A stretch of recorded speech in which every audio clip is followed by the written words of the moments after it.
Welcome to the Cannacurio Podcast, powered by Cannabis Media. I'm your host, Ed Keating, and on today's show, we're joined by Bret Worley, CEO of MC Nutraceuticals. Bret, welcome to the show. Thank you, Ed. Thanks for having me. Absolutely. So I've been reading a little bit about your company, and it seems to have a focus on the health wellness industry, and it has this interesting tagline about producing cannabinoids worldwide, and that's started to have a bigger import lately in terms of how cannabinoids are recognized and how they're regulated. So could you give us a little bit of your background and how you entered the industry?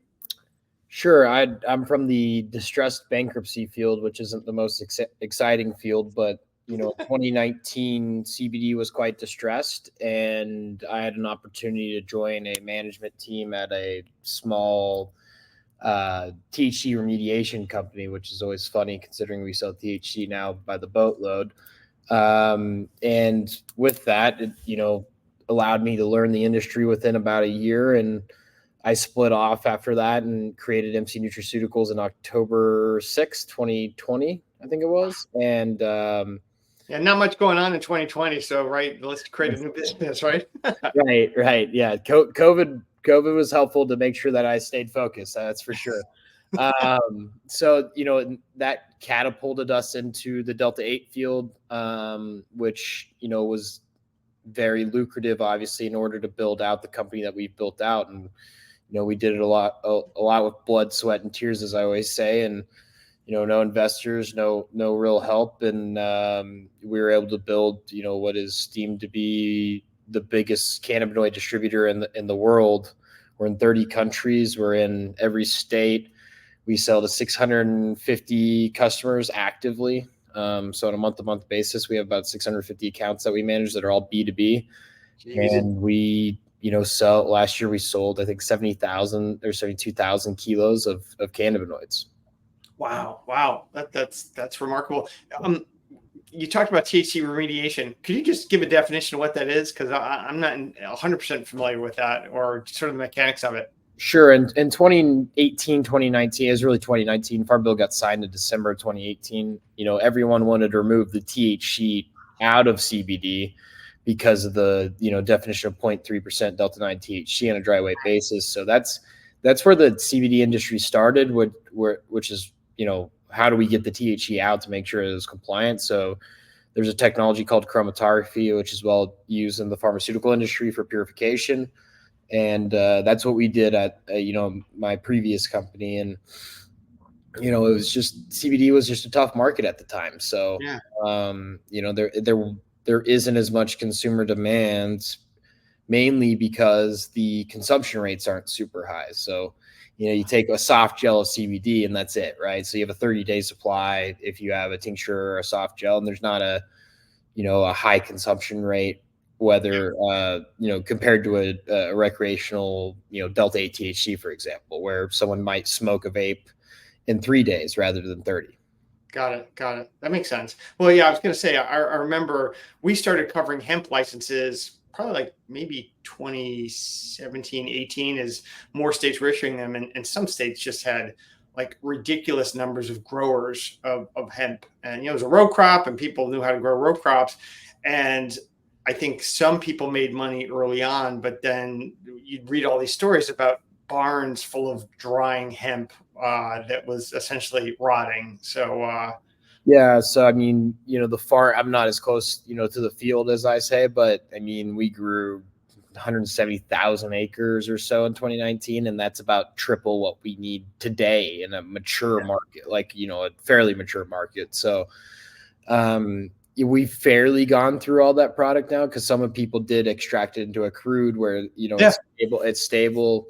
But, as far as we know today, there might be a couple stashes left, but we've gone through all the post, that past crop essentially.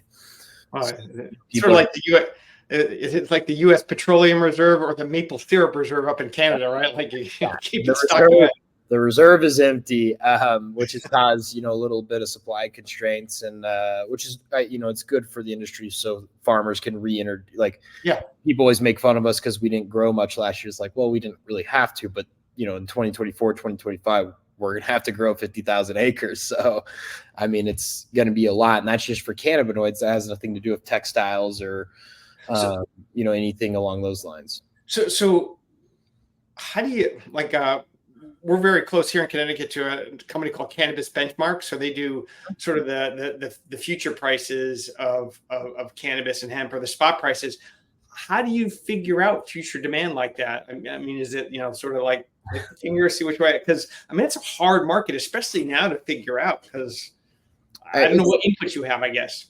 Yeah, the market's it's extremely tough to predict. I mean, anyone that and I work with Hemp Benchmarks from a time to time basis, which I'm sure they're the same company. Yeah, they are. So I work with them. We have a lot of data, which is good for us, right? So we have years and years of fairly high level data as far as the sample size of the population, because we're so diverse in our customer base. But right.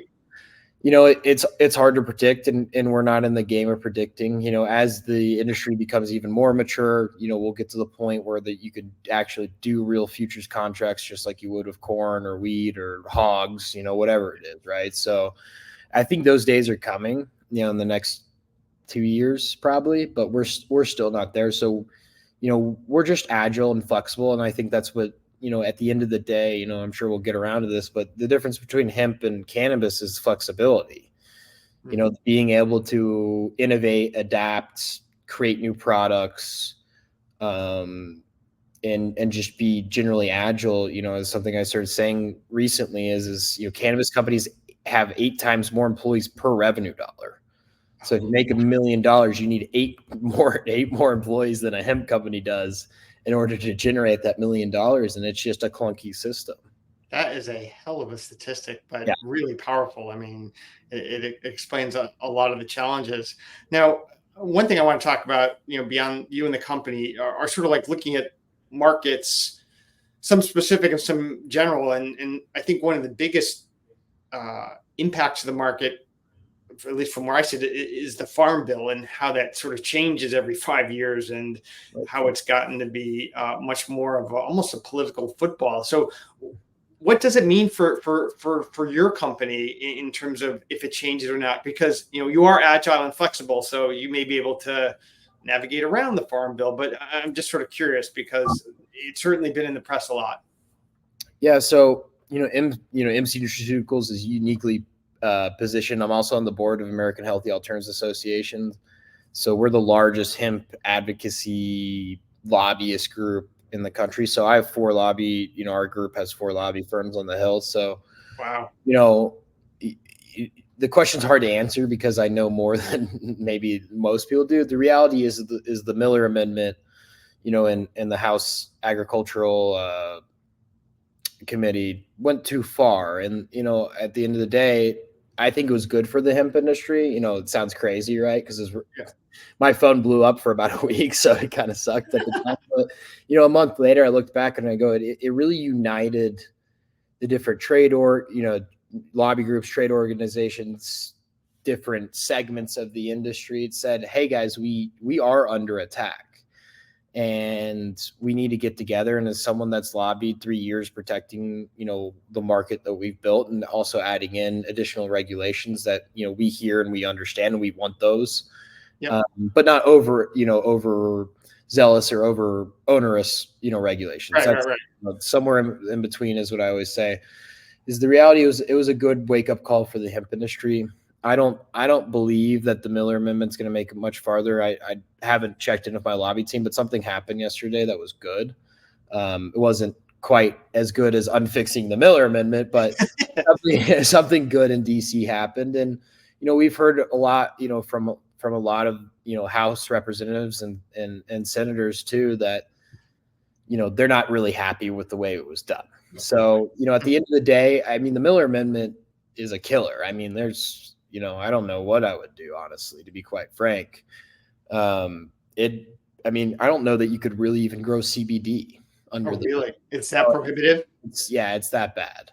You can't market anything as, a THC, which so full spectrum products are gone. It changes, I think, the definition of total THC, which means most CBD products, most CBD grown in the ground is already close to 0.3% Delta 9, you add in THCA and, you're at 0.5, like easy.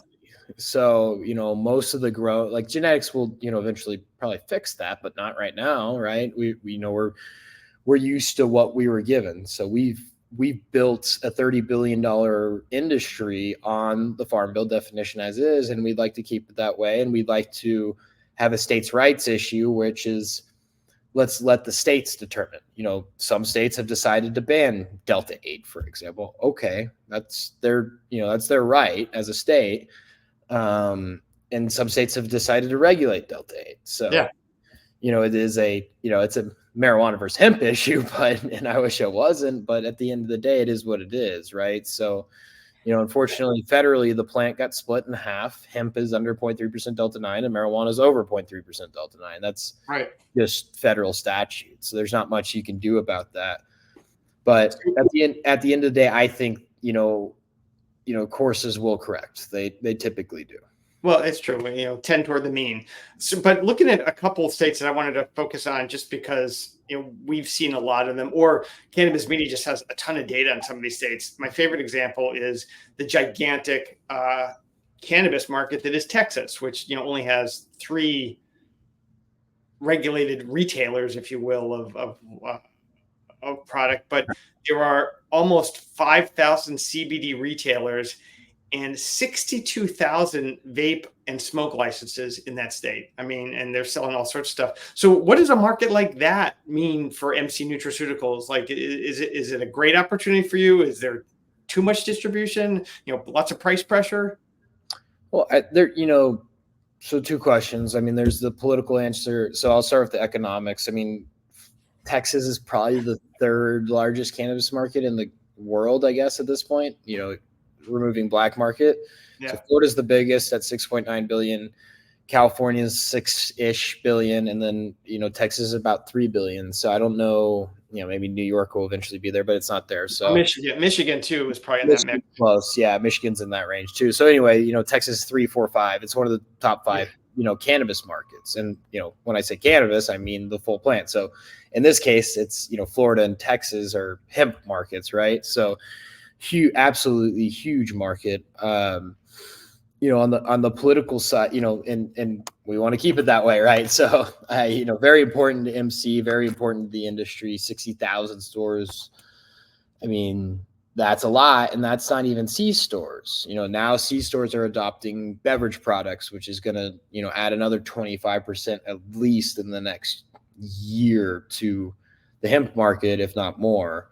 So it'll be a $4 or $5 billion market by the end of next year. So, beverages are now going to C stores, liquor stores everywhere, hemp derived THC beverages. So it's a huge place. It's a huge opportunity in the beverage. Everyone's pretty well established with Delta 8 pens, for example. But, the beverage market is going to be huge in Texas. And C stores, you mean convenience stores, right? Yeah, correct. Yeah. Up here in Connecticut, they just changed their rules around where low THC beverages can now be sold in what we call liquor or package stores here. But if you want high THC, if you will, you need to go to a traditional dispensary that's regulated by the state. But, every state has their, own choose your adventure kind of thing. So yeah, choose your adventure is a good way to put it. I like that.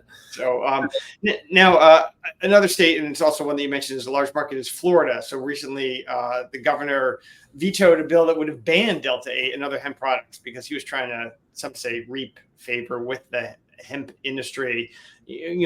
What's going on in that market? Because population wise, it's gigantic.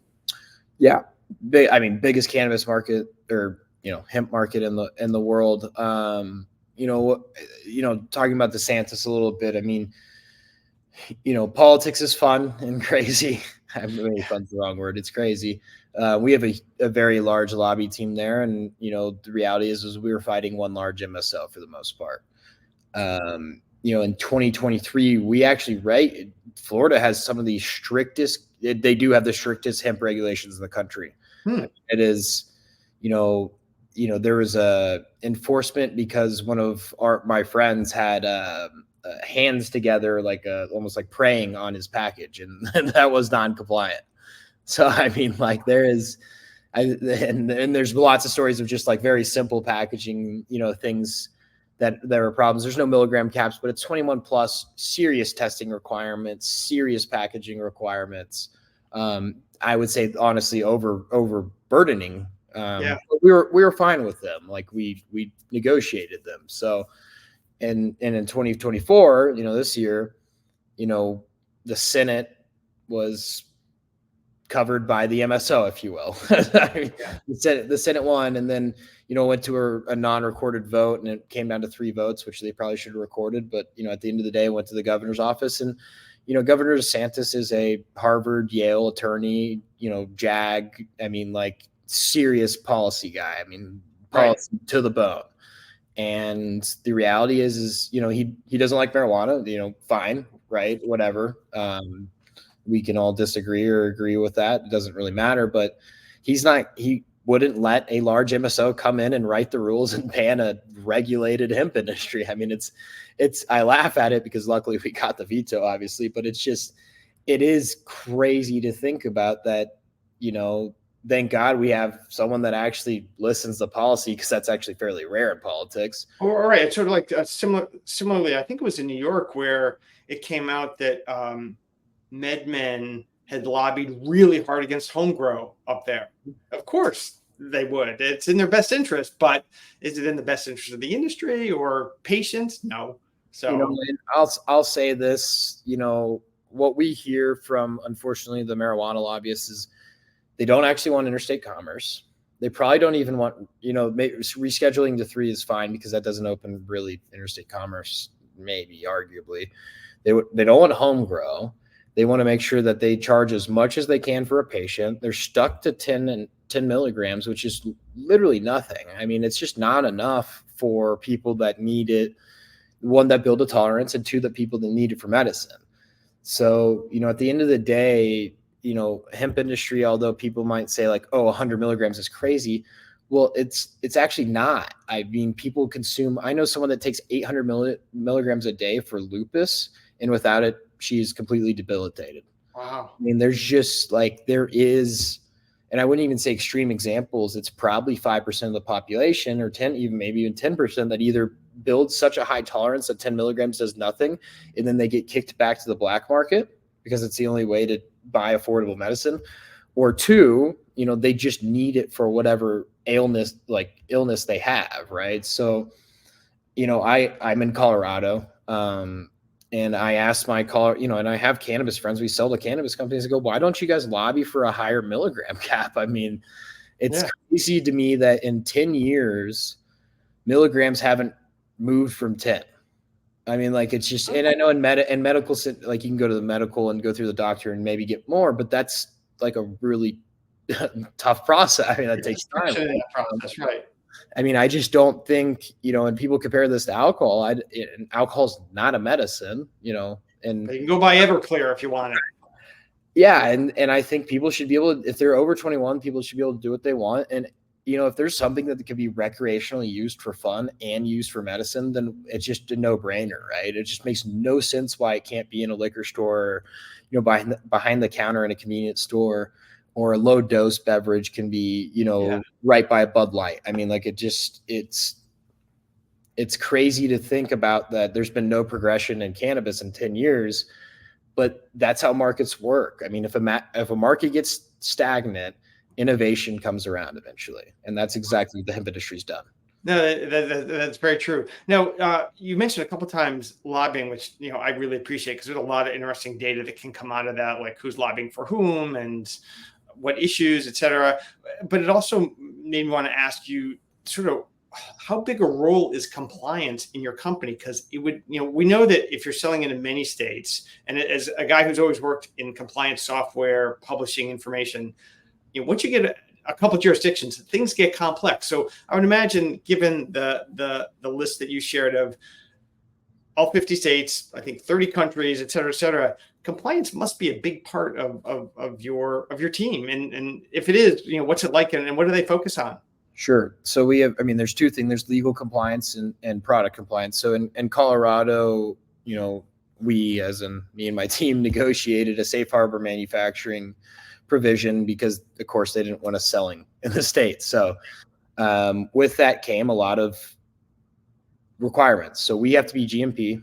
Oh, wow. Good manufacturing process, which I love. I think that is for manufacturers, and I hate to say a 3-tier system, but in a 3-tier system, like the manufacturer should be the most burdened, right? We're the ones making the goods. Yeah. So, that's how I look at it. And I was we're totally good with that. So, everything's tracked and traced, everything's written down, audited, able to be recalled. And I support that. I feel, the small manufacturers, mom and pop manufacturers, it's unfortunate for them.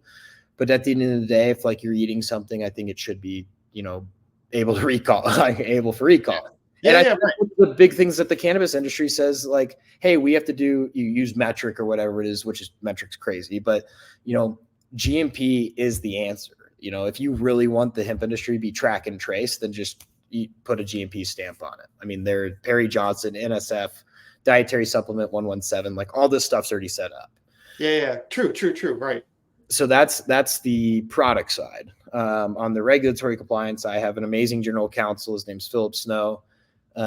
He helps me a lot out with our regulatory affairs, and he's written as many laws as I have. Well, I help write the laws. I don't know in the paper, but I have influenced many laws, and at the end of the day, it's pretty simple. I mean, on the West Coast, most of the products are banned, and on the East Coast, none of them are banned. So you split down the middle. There's some states that are unfortunate, like Nevada accidentally banned CBN because they rushed and they didn't know what they're doing. So CBN, CBC, THCV are all banned in Nevada, so we can't ship to Nevada, for example. So, but that affects the cannabis guys, and that shows you what happens when you write bad policies. So yeah, as far as like where can we ship, where can't we ship? I mean, that's luckily there wasn't too much. There's about 6 or 7 shakeups essentially per year per session. So, it's not crazy to track, and because we're involved with most of those states, I think the only ones this year we weren't involved in was South Dakota, Wyoming, and Iowa, and the rest of them we were. So those states end up banning, Delta 8 under Iowa's 4 milligrams. South Dakota and Wyoming are total bans, I think. Wow. Yeah. So it's a little bit of and I mean this in a good way, sort of a work the refs strategy. Like, you got to be part of the discussion, or else, if you're not there, the decision's going to get made for you, or perhaps against you. 100%. And that's, I always say unfortunately, but I got, Kentucky was looking to ban Delta 8 3 years ago. And, I hired a lobbyist, and I have kept him on staff essentially since then. I love him. And, that's what these people do. They explain your side of the story. And, of course, lobbyists are always the boogeyman, right? But, in hemp, the way I always say it is, I want regulation that's sensible. I want to sell my products, and then I want to be left alone, like any business would. I just like I'm selling, just like I'm a liquor store. I mean, like just like I'm selling tobacco. I mean, those are all bad examples because I think they're terrible products for humans. But like, I want to be left alone, like a boba tea place down the street. Like I need to make sure my place is clean, and I need to make sure I don't hurt anybody. And that's, after that, leave me alone. Well, I mean, makes a lot of sense, and having that sort of regulatory understanding of how that process works, obviously enables you guys to sell sort of far and wide. So one other question I had is sort of how you look at the market, because you guys are B2B. So are you selling to MSOs? Are you just selling to small businesses? What's an ideal state for you, or is it more company based? Like, hey, you want to sell through MSOs and let them cover a state. So just help us understand that. We're very, very, very diversified. We sell to some of the top MSOs. We sell to some of the top Delta 8 hemp companies. But like the majority of our business is actually fairly small transactions. Our average transaction size is like $6,000, which is really not a lot in our space. Yeah. Our competitors typically are like 50. So, we've built out a business that's very diversified. We're the only company that has over 50 clients. So we have 650. So a lot of it's mom and pop, anywhere from a small store that might want to kind of do their own formulations, their own blends, their own brand, all the way to the largest cannabis company in the country. So we're diversified, but our revenue is very much, broken up to mainly smaller businesses. Got it. So, sort of a tie into a question that we always ask, or try to ask on the podcast is, how do you guys use cannabis media to sort of reach the market, or maybe research the market? I'm not sure what your use case is, but would love to hear any details you could share. So, I mean, I think we use you guys for a lot of things. One, you guys have a nice emailing platform to all the license holders. So I know we use that quite often. And then, at the end of the day, I don't know a database that's got, I don't know, it's every license holder, but most of them, right? So It better be. I run the data team, so if we're missing something, it's on me, and I'll own that. I mean, if we don't have we have about 10,000 companies in our personal CRM, which are mainly hemp companies. But if we don't have the data, or if we don't have the data, or if something new pops up, I mean, I know my team's in cannabis media all the time. It's not something I use on a day-to-day basis. No, right. I have very talented people that are smarter than I am for that, and we renew every year, so we would renew if we didn't like it. That's for sure. I mean, I think my team tried negotiating with you guys, and you guys didn't negotiate much. And I'm like, just do it. All right. Well. Hopefully, now you know who I am. I know who you are. So you find something you can do better.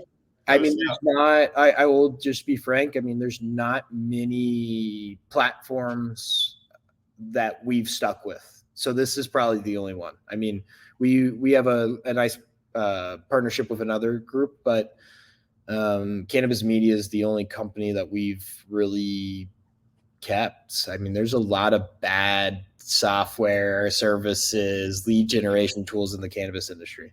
Yeah. Well, it's good to hear, and we'll continue to work hard to keep your business, because we're proud to have you as one of our clients. One thing I wanted to talk about sort of as we look a little bit forward, and in conclusion, are there any unique challenges that you're dealing with now in the industry? I mean, it really sounds like you've got good diverse revenue, a really good regulatory compliance strategy. You know who your market is, but are there any challenges you see aside from sort of this general industry downturn that we've all been fighting for almost 3 years now?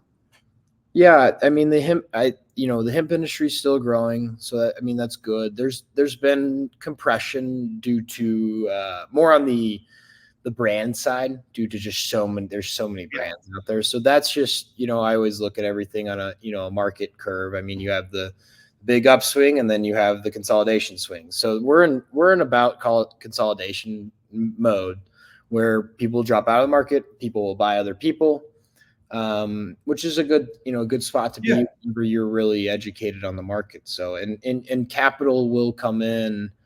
And and the big obstacle is regulatory. I mean, big capital won't come in until what's going to be probably the 2025 Farm Bill, because it'll be kicked again a year.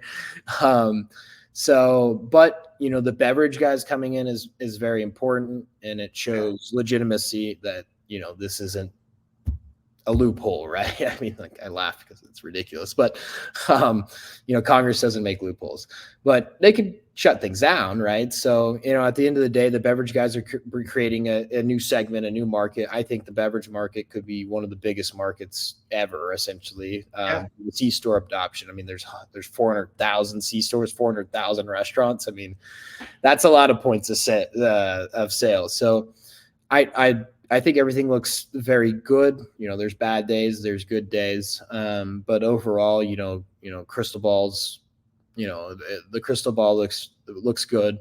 The Farm Bill needs to be, the Farm Bill hemp portion, I should say, needs to be protected. And when that happens, I mean, I don't see a world that, if the Farm Bill goes the way it does, that like hemp just takes over.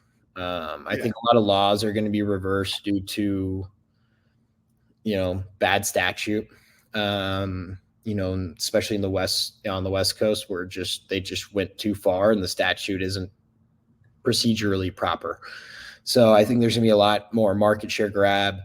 And, I think most people in the hemp industry are doing well that had really strong P&Ls. And, you got to, everyone needs to keep in mind just in general that the hemp industry, besides that 2019 wave where some capital came in, all that stuff dried out and we haven't had capital in years. So, I started my company of $0. Everyone I know, they might have some, family friend investors, right? But we never had that 16-to-1 revenue.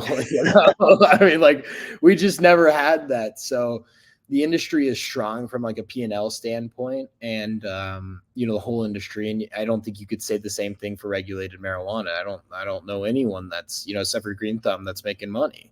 Right. It's true. It's true.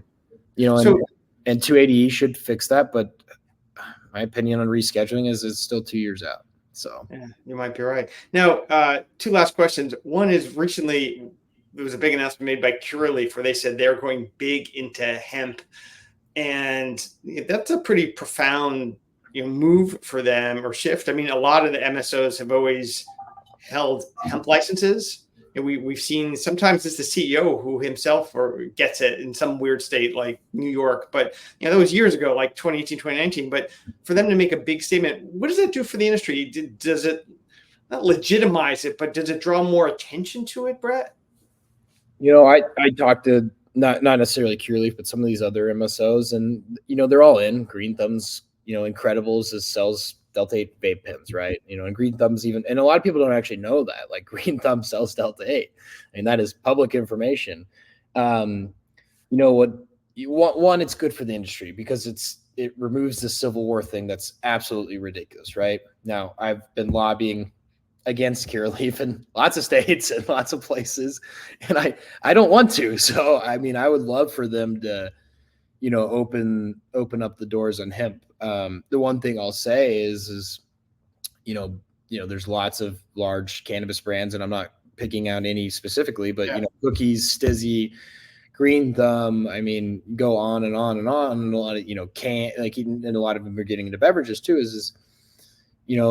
They're still kind of stuck with that adult use, recreational, regulated mindset, and they also don't want to invest a lot of money in this space. There's the only company that actually markets, really like does real marketing is 3Chi, and they're, Barstool, NASCAR, which is great, right? But you don't see anyone else doing that. And these guys do have the capital to, they might have to create a new entity or whatever, but, owned by Curaleaf. Like Curaleaf could easily come in and say, we're going to invest $10 million in hemp. And it would just be an absolute game changer. $10 million, if used properly, could make you 200 million. So, the one thing I see is these guys aren't full, and again, this goes back to the clunkiness.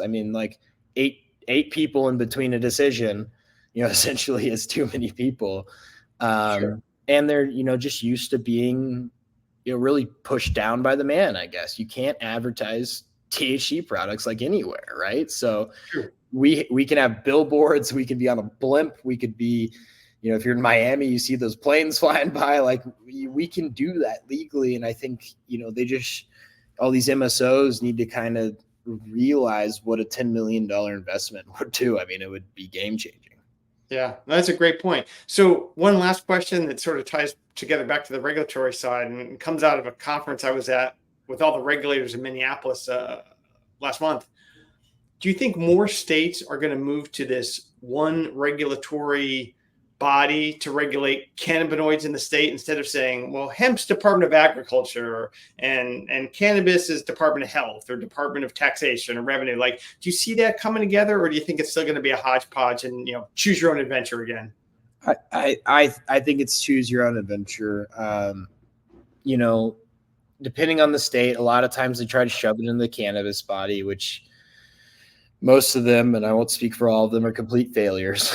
They don't regulate anything. They don't do anything. They're just, you're looking at this California pesticide problem. It's like, guys, this has been going on the whole time. You guys just haven't done anything about it. And it broke news. Right. So, I think somewhere in alcohol, tobacco land is best. Department of Agriculture typically does not have the resources to enforce a consumer good. And we want enforcement. Like I'd like, just to be clear, like, people always bring up like the Doritos, and I'm happy to talk about stuff like that because those are black market illegal products. They should not be on the shelf anywhere for any reason. It's not hemp. They're just illegal, right? Hemp is a legal definition. You either fall into the hemp legal definition or you're a black market product. So, I would like like a body with teeth. We've seen FDACs in Florida do a pretty, that's health, essentially, Florida Department of Agriculture Consumer Services, I think. So that's essentially their health department and their ag. So it's kind of one ag and health. And they've done a pretty good job of enforcement, but it's still not enough. So I'd like to personally see, one, we don't need a cannabis enforcement body. We need one enforcement body, assuming that we have deregulation essentially or descheduling, one enforcement body, just like alcohol or tobacco, right?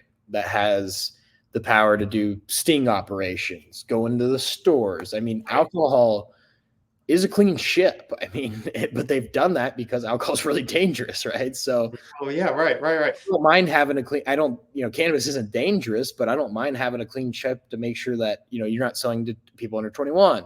You're not selling a product that infringes on trademark. I mean, that doesn't happen in alcohol. Maybe the 21 piece, but rarely they do sting operations where they send someone with a fake ID in and see if you sell to them like that. And they do that in Colorado and Oregon for cannabis anyway, where they do have that. And maybe that ties into what you referenced sort of briefly before for regulation, sort of age gating, labels, and testing. If you're hitting those three, you're probably regulating the industry pretty well. Yeah. I mean, and if you want to get crazy, throw in the GMP and you're done. Like that's right. I mean, your stuff is made properly. It's sold to people over 21. It's, packaged, not appealing to children, for example, which is a slippery slope, but it's fine. And then it's tested, free of contaminants, free of pesticides, heavy metals, all that stuff. Well, that is a good note to end on, sort of what the future regulation in the industry should be. So, Bret, thanks so much for joining us today. Of course. Thanks, Ed, for having me. Appreciate it. It was fun. Absolutely. I'm your host, Ed Keating. Stay tuned for more updates from the Data Vault.